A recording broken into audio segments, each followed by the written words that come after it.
சைனாவில் இருக்கிற ஸ்வாலி அப்படிங்கிற இந்த ஒரு பொண்ணு பார்த்தீங்கன்னா ஒரு காலேஜில் படிச்சுட்டு வராங்க.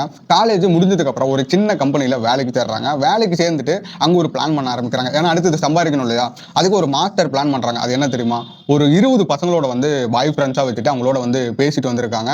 அந்த 20 பசங்களோடையுமே டெய்லியும் ஒவ்வொருத்தருக்கூடையும் டேட்டிங் போயிட்டு வந்துருந்துருக்காங்க. அந்த 20 பசங்களோடையும் பெருசா பணமோ பொருளோ எதுவுமே வாங்கிக்கல. சிம்பிளா ஒரே ஒரு ஐபோன் மட்டும் வாங்கிக்கிறாங்க. அதாவது 20 பசங்கிட்டையும் ஒவ்வொருத்தருக்கிட்டையும் ஒவ்வொரு ஐபோன், மொத்தம் 20 ஐபோன் வாங்கி வீட்டில் வச்சுக்கிறாங்க.